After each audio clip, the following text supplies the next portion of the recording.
Oke, baik, selamat siang untuk kita semua dan salam sejahtera untuk kita semua. Semoga kita dalam keadaan sehat yang walafiat. Di video kali ini kami akan membahas materi kelompok kami tentang sejarah perekonomian pada masa pendudukan Jepang. Sebelum saya membahas materinya, saya akan memperkenalkan anggota kelompok saya. Yang pertama itu Valentinus Andrei, yang kedua Angelbertus Noven, yang ketiga Martina Maki, yang keempat Nur Anissa, dan yang terakhir itu Mitriana Klon.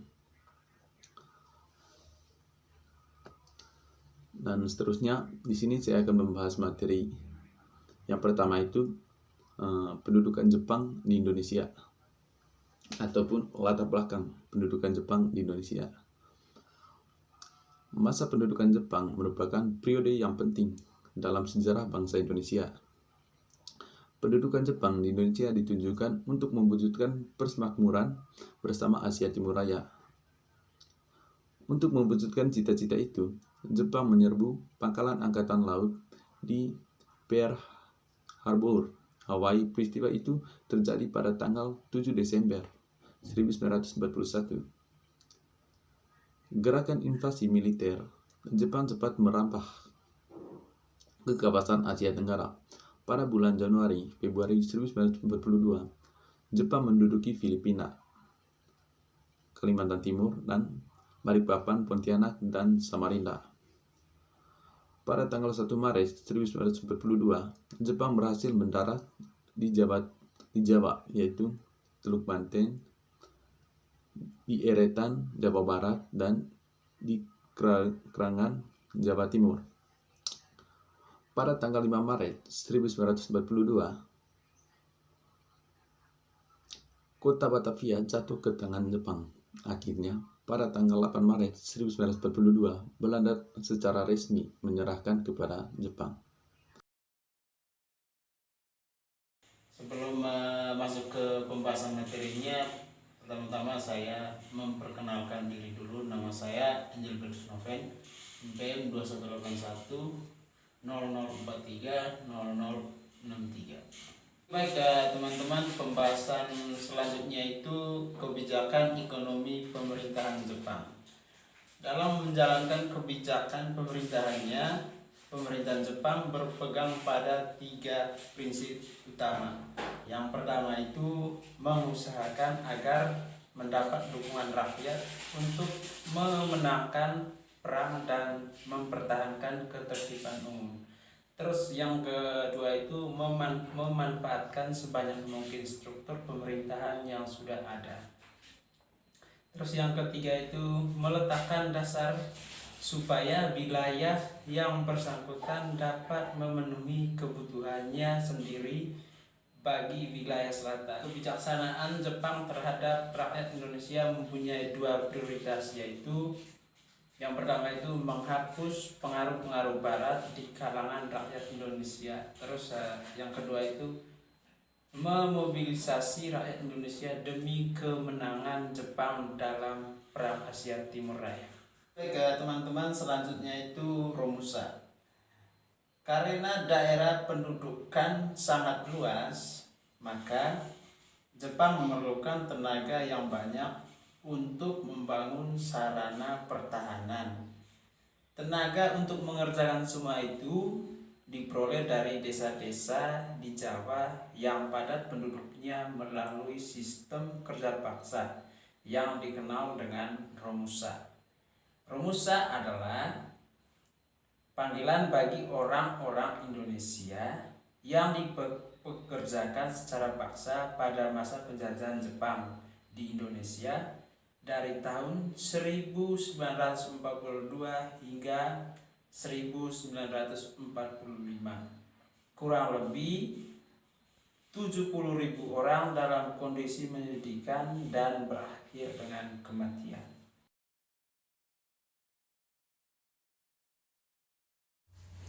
Assalamualaikum warahmatullahi wabarakatuh.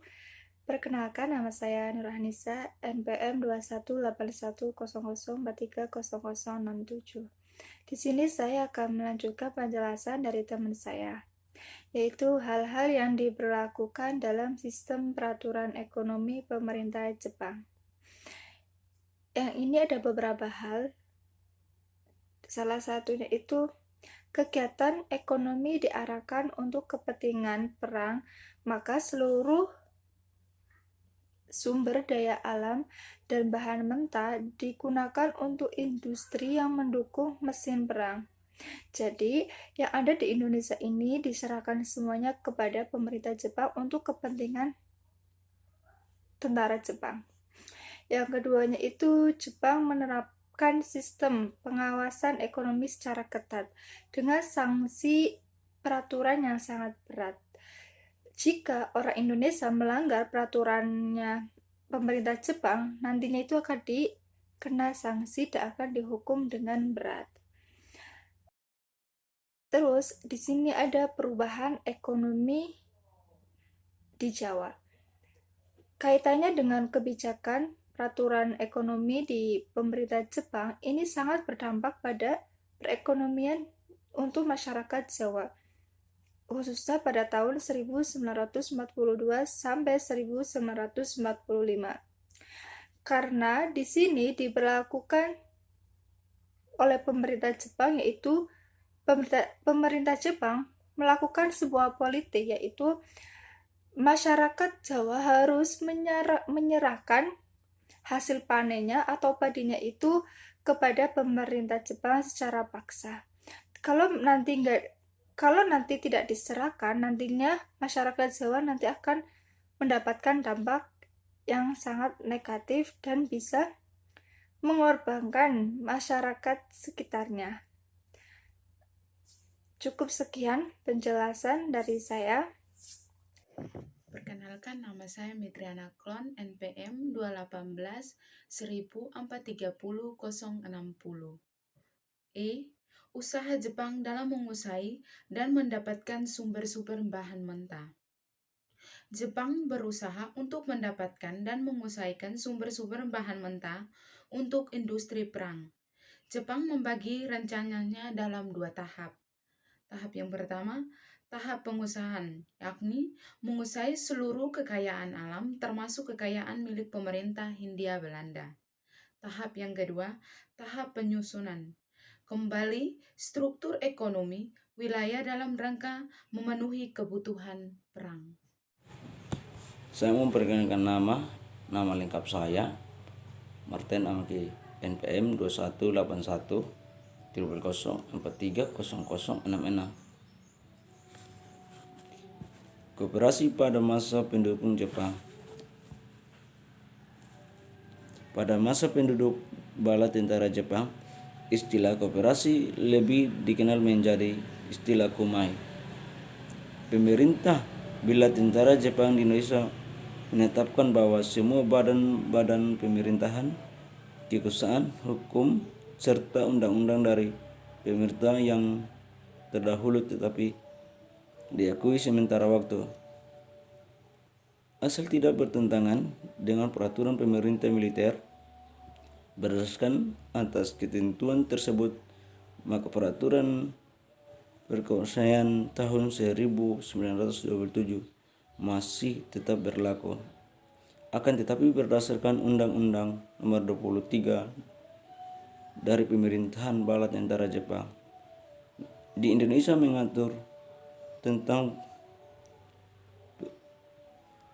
pendirian perkumpulan dan penyelenggaraan presiden. Sebagai akibat daripada peraturan tersebut, maka jikalau masyarakat ingin mendirikan suatu perkumpulan koperasi harus mendapatkan izin presiden dengan berikut undang-undang ini. Maka di beberapa daerah banyak koperasi lama yang harus menghentikan usahanya dan tidak boleh bekerja lagi sebelum mendapatkan izin. Peralihan dari perekonomian Jepang ke perekonomian revolusi. Pada akhir masa kedudukan Jepang dan awal kemerdekaan perekonomian Indonesia mengalami kelumpuhan karena beberapa faktor yang terjadi sebelumnya. Di antara adalah Bait yang pertama, pengurusan berbagai kekayaan alam dan hasil bumi dan pemerintah, pendudukan Belanda dan Jepang. Hal yang kedua, tenaga kerja usia produktif dijadikan Romusa dan Jepang. Bait yang ketiga, hiperinflasi akibat peredaran mata uang Jepang yang kosong. Bait keempat, pajak-pajak dan bea masuk yang menjadi andalan turun drastis sementara pengeluaran pemerintah bertambah besar. Bait kelima, kedatangan Belanda dengan Nietzsche